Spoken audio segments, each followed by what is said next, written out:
So this is about why Indian media pisses me off, and I'm talking specifically about English media, especially uh, television to a great extent, and press also to some extent. It was not always the case.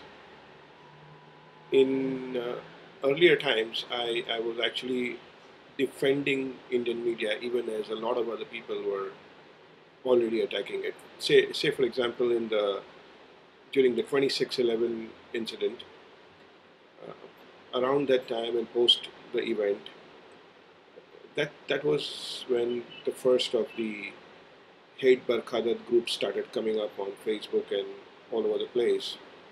And it's not about Barkhadat, but she's just a symbolism of what this so-called more sophisticated English-speaking media stands for. Uh, but I thought during those times that they were doing a good job under the circumstances. It was an unusual event. It was something which India had never seen. And during that time, to do things on the fly, think on the feet, and take whatever calls that needed to be taken is what they were doing. And we could always find faults, but I thought they were doing fine. And I stayed with CNN, IBN, and occasionally looked over NDTV. But the point at which I started really, really getting pissed off was when the Ayodhya judgment was happening. The way that they sensationalized the event, they were genuinely and clearly baiting to get some event to happen. Just when the entire country, in all sections of society, were happy to just let it happen, keep keep the peace, let it pass over, accept whatever the judgment is about. All of these channels, without exception, wanted to make an event out of it. I mean, if it's like if the event, if the judgment came and went and it did not draw viewers to the channel because there was nothing happening in the world, then they're losing an opportunity. So it seemed. And even while most of these journals have become Twitter friendly and they appear to be talking to the people and conversing with them, they have one stand that they take on Twitter. They they talk about Rajdeep and this whole clan was talking about how their channel has chosen to you know keep the peace and not sensationalize and all that. But that was Twitter talk. When you go to the channel and they are doing exactly the opposite. I I just hated it when they were trying to put words into people's mouth. They had all kinds of extreme characters on the show. All of those guys looking for their 15 seconds of fame on national TV. And even when those guys did not speak the words that the channels wanted them to speak about what could be the reaction and how it could adversely affect the country, Sagarika and the rest actually were baiting them. That was when I realized that this this this media completely sucks. And the same was happening in different ways on NDTV and CNN IBN. And for whatever little time that I managed to bear Arnab also on Times Now. The less said, the better about the rest of the channels.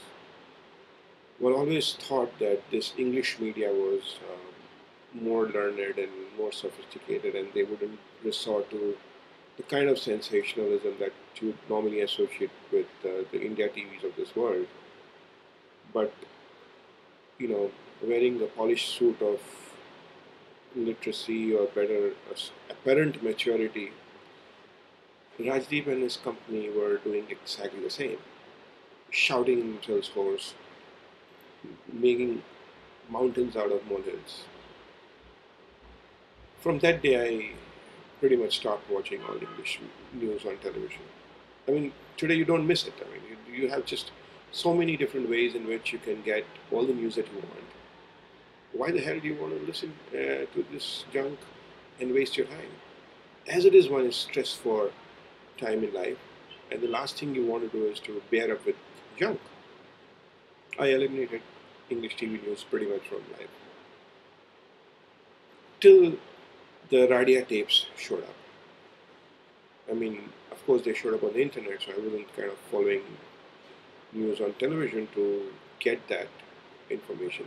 In fact, I heard that if you were seeing only television and reading newspapers for your input on news, you would not even realize that a scam of this nature had actually broken out. The entire media chose to keep quiet, not talk about it at all. Like the biggest of uh, you know, joint action that they could ever think of, and they actually managed to pull it off. But thankfully for the alternate media, the social media, whether it's Twitter, Facebook, or whatever, news got out, and got out how? It was all over the place. There were so many tapes, and over time I managed to catch up several of them, and they were shocking to say the least. Not that we didn't know that any of this was happening, not that the country is naive in that sense. I mean, we recognize corruption exists, we recognize, you know, there are kickbacks and all sorts of things, but it's as if you're the fly on the wall inside those rooms where this action was taking place, and that was, you know, stirring up. You know, that I don't know what to say. How do you describe that? But to find it so real and to find yourself so close to the happenings was shocking to say the least. And somewhere in that was a very strong presence of media.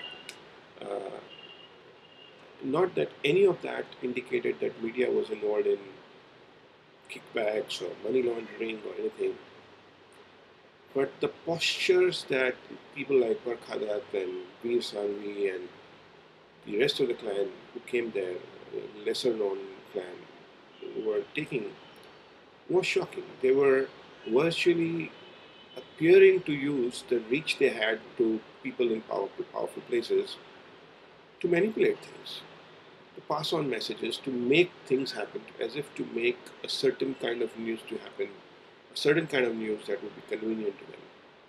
Veer Sangvi kept talking about Congress in the first person. We will do this and I will do this. I mean, you know, okay, so are you a journalist or are you a congressperson? Just, you know, decide before wielding the pen and writing in the newspaper or on television. And so also everybody had their sides, and they were unpretentious about, you know, being neutral at all in those tapes. You know, so if at all there was any iota of respect left for journalists of that kind, um, these tapes made sure that that also goes away. The challenge, I think, is about journalists feeling that they are demigods, and they are not. I mean, just, you know, let's let them understand for sure that just because they carry that press badge and which gives them access to certain high places does not mean for a moment that they are demigods. Doctors feel that way sometimes, but then they actually save lives. Journalists don't save lives. At the most, they have an ability to create nonsense by reporting wrong things. Very rarely will a journalist really be able to save lives in that sense of how a doctor or anybody does. So just because you have a press tag and you have access to those high places, you start feeling that you are, oh my God, so powerful. Stop it. You're like anybody else. Do your work, do your duty, and just get on.